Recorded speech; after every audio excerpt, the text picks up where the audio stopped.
Welcome. In this video, I'm going to be taking a look at this EnGenius Freestyl SIP phone. So this is provided to me by the distributor, but they're not compensating me for this video and they're not reviewing it before I post it. If you find this video helpful and you want to purchase one of these, I'll put a link to it in the description. And if you use that link, it helps me out a little bit and doesn't cost you anything extra. So this is a long range phone. Now I've used a regular Freestyl phone and I was able to make phone calls 1,000 foot away from the base station, and the base station was in a basement. So there's some examples here. You could use it on a 10-acre farm, 100,000 square foot retail space, 25,000 square feet motel. So this would be good for country clubs, rural properties. There are many different applications for a phone like this. And this has some cool features where if you get multiple handsets, you can use them almost like walkie-talkies with each other. So this is for SIP-based IP PBXs or hosted SIP provider service. So SIP is Session Initiation Protocol. That's a standard for IP-based phones. So here are the features. It says up to 10 SIP accounts, 4 concurrent calls, broadcast to all or a group of handsets, private intercom between handsets, 50-number phone book, speakerphone. It includes a base station with removable antenna and AC adapter, handset with antenna, charging cradle with AC adapter, battery pack, and belt clip.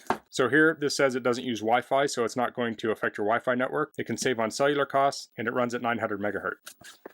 So here we have instructions. You want to plug in the transformer and plug in Ethernet. So this needs a network connection. Then you plug in the handset charger, install the battery into the handset, make sure the handset antenna is well installed, place handset on the charger front slot, fully charge the battery for 3 hours before use. The phone system is now ready for basic functions. So here it goes over new handset registration, common keys, and it has a diagram of the menu. I think that's a really nice feature. That can be kind of daunting to get into menus sometimes. So at a quick glance, you can see where you need to go. And then here it talks about web configuration. So let's take a look at the hardware here.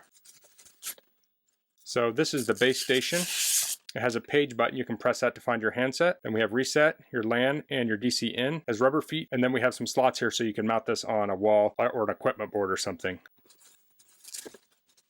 Here's the handset. We have a screen. There are rubberized buttons. We have a port for hands-free. Now this is I don't know the size of this. It's not 1/8 inch. It's the size smaller. I think it's 1/16 of an inch. This is where the battery will go. We have a foam block in there to secure the battery. And here's the battery. Peel the tape off there. Make sure the contacts are lined up. We'll press that in. And that's a 1100 milliamp hour, 4.07 watt hour battery. So since it has that foam on there, I'll press in there and slide it closed. So here's the charging base. Phone sits in there. Has some slots on the back so you can mount that on a wall. Since this is a cordless phone, it does have a clip on it. So you could hang this off your belt. There we go. Comes with an Ethernet cable, and we have 2 power adapters. These power adapters are 5 volts at 1 amp or 5 watt, and they're the same. So that's handy. You can use either one for the base station or the charger. Okay, so I have the base station here. I have the antenna on the side. I have it plugged into power, and I have the handset plugged in its base station. So now to configure this, what I want to do is I want to hook it up to my computer. So I'll use an Ethernet cable, and I don't have an Ethernet port on my computer, so I'll use this Ethernet to USB adapter, and I'll plug that into the side of my computer here. And I'll switch over my computer and we'll work on configuring this. Okay, so I'm on my computer now, and I'm on a Mac, but you can do similar things on Windows. I have it directly plugged into my Mac, and you don't need a crossover cable or anything. This should just work directly connected into your computer. I'm going to open up my system preferences. So on Windows, you'd open up your network interface. I'll go into network, and I can see my Ethernet jack here. I'll go over here to DHCP, and I'll change that to manually, and I'll enter in an IP address. So the IP address of the base station is 192.168.1.156. So I want something in the same subnet, so I'll just do 192.168.1.1. If you're already on this subnet, you could just potentially plug it in and access it, so long as you don't have something already taking up the host of 156. So by plugging it directly into my computer, I'm not going to screw this up. I just need to make sure to change this back to DHCP later. So I'll hit apply here, and now I'll go into my web browser. I'll type in 192.168.1.156. I'll hit enter. We have an admin screen. I'll type admin as a username and admin is the password. I'll hit login. So now we're logged in. So you want to change that password from the default. So this is a status screen. It tells our IP address. I'll go to LAN, and I want to put this on my network I normally use. So I'm going to give it a static IP address of 7.80. That's an address I know is open on my current network. And then I'll change the gateway here to 7.1. I'll add in my DNS. And that should do it. So I'll hit apply here, and then what I'm going to do is I'm going to plug the base station into my network, and I will reverse the network settings on my computer. So I'll hit apply, I'll hit close, I'll make those changes. So now I need to go to the new IP address I specified. And here we have the interface up, and it's on my network. So I'll type my admin username, admin password.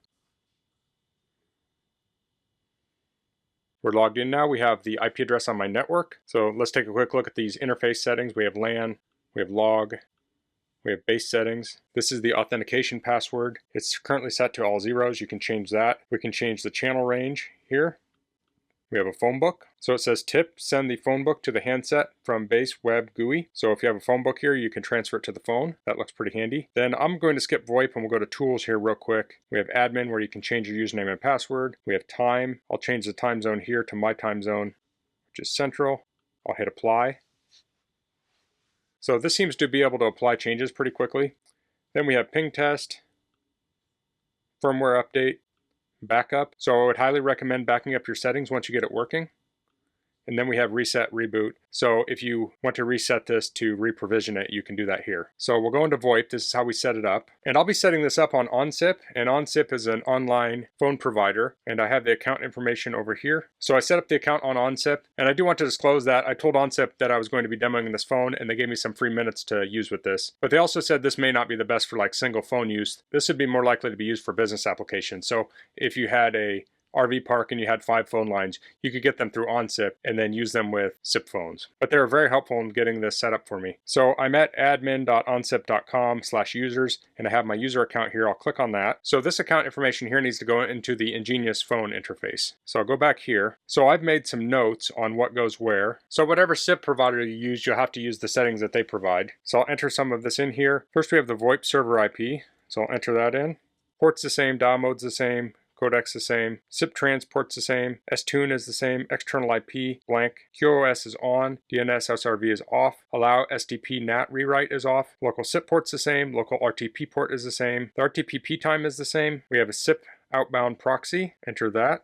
And we have the port, and I don't know if I needed to add the port in here, but I will anyway. The registration expire is 3600 as opposed to 360. MWI subscribe is off, and session timer should also be off. And I think that's everything on this page. So I don't know exactly what all of these settings are, but these are the settings that OnSIP told me to use. So I'll hit apply here.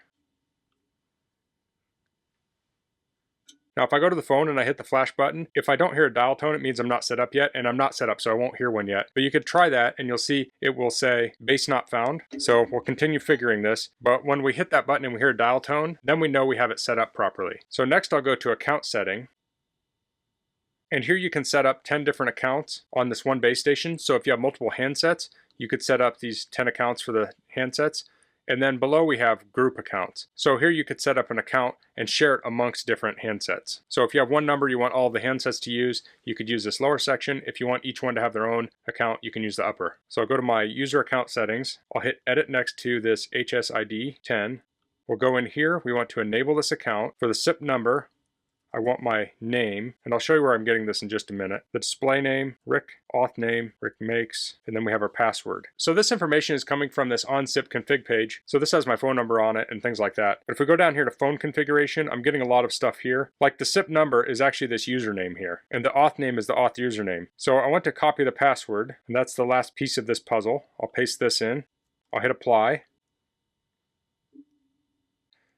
You can see it's green on both of these. So if I press the handset flash button, we'll hear dial tone. I'll do this on speaker. So this also has this auto provision. You can see what that looks like. I'm not sure how that gets set up, but the main thing to know is that you set up your account in 2 places under basic and account setting. So let's switch back to the phone and take a look at it. So here we have the handset. I can hit flash or I can hit the little speaker at the bottom. And there we have dial tone.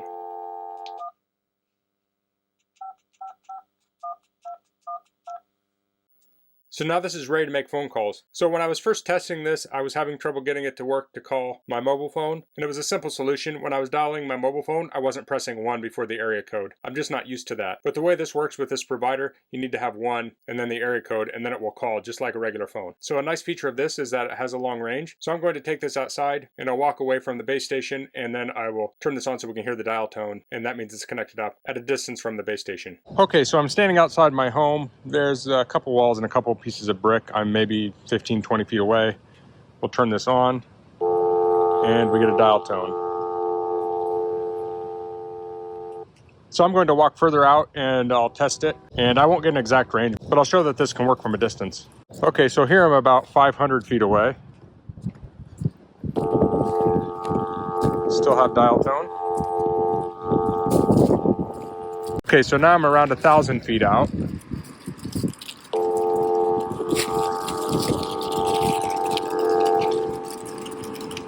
very windy. Hopefully the audio is coming through here.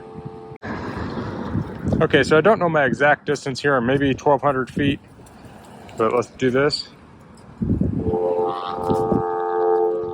I still have a signal. I'll put the distance, I'll put the approximate distance up on the screen. Okay, so here's my last one. I think I'm just under 1,500 feet here, and I'll put the measurement up on the screen. So here we still have a dial tone. And we just got a busy signal because I had it on too long. Okay, so I was off on a couple of those distances, but I put the actual distances online that I measured with a map, so they should be pretty close. There was also about a 30-foot elevation drop between where the base was and where my handset was. The base was at the top of the hill and I was at the bottom. So this had to pass through multiple walls in my house, and then it went over, around, or through other houses to get to where this was. So when I got to the 1,200 feet, I got the dial tone, but I called from here to my phone, and I had been recording with my phone, so I couldn't record me doing this. But I called from this to my phone, and I was able to make a phone call back and forth, no problem. Everything came through clear. So of course this also has the intercom mode here. So if you have different handsets, you can intercom between them without using the phone. So if you're using this at a golf course, summer camp, RV park, or whatever, you can call the different handsets to talk to different people. So it does have that phone book on here. You can add phone numbers in here. And like we saw in the web interface, it looks like you can add things there and send it back to here. This does have different sounds on it. So if we go to menu, we can go to sounds, and it has ring volume, has ring tone. So let's listen to a couple of these. So this is ring 1. This is ring 2, 3, 4, 5, 6, 7, 8.